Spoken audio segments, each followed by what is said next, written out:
नमस्कार, विराट 24 न्यूज में आपका स्वागत है। मध्य प्रदेश के उप मुख्यमंत्री राजेंद्र शुक्ल ने मीडिया से बातचीत में बताया कि टाटा एनर्जी ग्रुप द्वारा रीवा में ऊर्जा क्षेत्र में लगभग 28,000 करोड़ रुपए का बड़ा निवेश किया जा रहा है।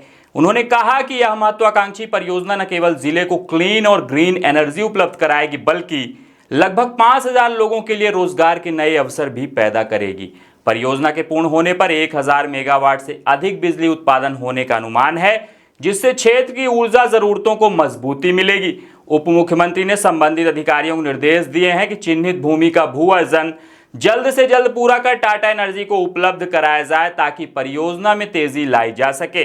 उन्होंने कहा कि अधोसंरचना विकास का वास्तविक लाभ तभी मिलेगा जब निवेश को बढ़ावा दिया जाए और स्थानीय अर्थव्यवस्था को गति मिले।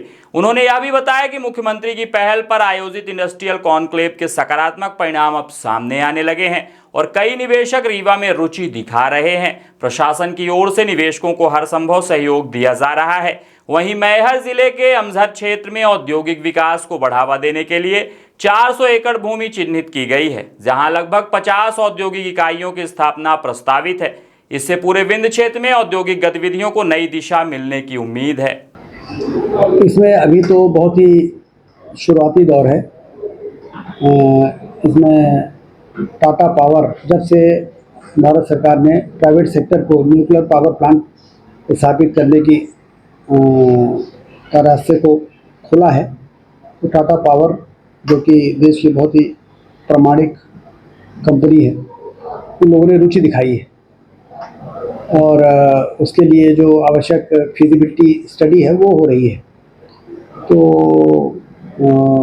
उसके लिए ज़मीन और पानी, तो ज़मीन की भी उपलब्धता है, पानी की भी उपलब्धता है। तो वो मिनिस्ट्री ऑफ एटॉमिक एनर्जी में वो अप्लाई करेंगे, फिर उसकी पूरी परीक्षण होगा,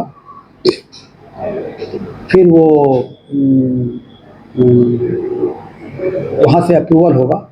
अप्रूवल के बाद फिर आगे की कार्रवाई शुरू होगी। तो अभी एक लंबी स्वीकृति की एक लंबी प्रक्रिया से इस पूरे योजना को गुजरना होगा। और चूँकि ये न्यूक्लियर पावर क्लीन और ग्रीन एनर्जी के लिए जानी जाती है, और जिस क्षेत्र में अभी 7 जो प्लांट लगे हैं पूरे देश में, उस क्षेत्र की इकोनॉमी जो है बिल्कुल काफ़ी तेज़ी से आगे बढ़ती है, क्योंकि निवेश भी होता है, रोजगार के अवसर भी बहुत मिलते हैं।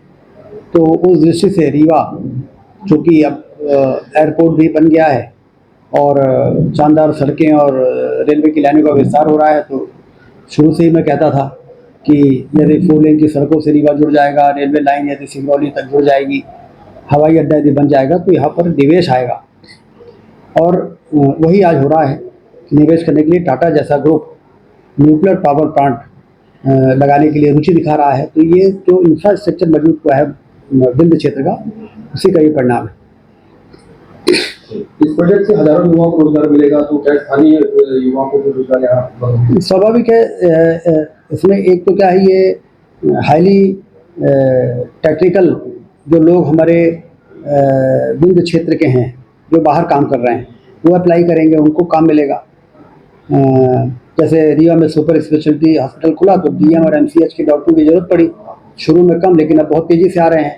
कोई मुंबई से अप्लाई कर रहा है, कोई दिल्ली में है, कोई कोलकाता में है, कोई बड़ी जगहों में जो लोग हैं विंध्य क्षेत्र के डॉक्टर, सुपर स्पेशलिस्ट जो होते हैं, तो अब वो तेज़ी के साथ यहाँ आ रहे हैं। तो मैंने पता किया कि जो लोग यहाँ आ रहे हैं वो कहाँ के हैं, तो मालूम पड़ा वो सब विंध्य क्षेत्र के हैं, बाहर काम कर रहे थे, अब यहाँ अपॉर्चुनिटी आ गई तो यहाँ आने लगे। तो जब इस प्रकार की अपॉर्चुनिटी आएगी, तो हमारे यहाँ के जो लोग बाहर हैं हाईली क्वालिफाइड, वो भी आएंगे, और जो सेमी स्किल्ड और अनस्किल्ड हैं उनको तो काम मिलेगा ही, क्योंकि इकोनॉमी जो है पूरी चेंज हो जाती है। तो अनस्किल्ड लोगों को काम मिलेगा।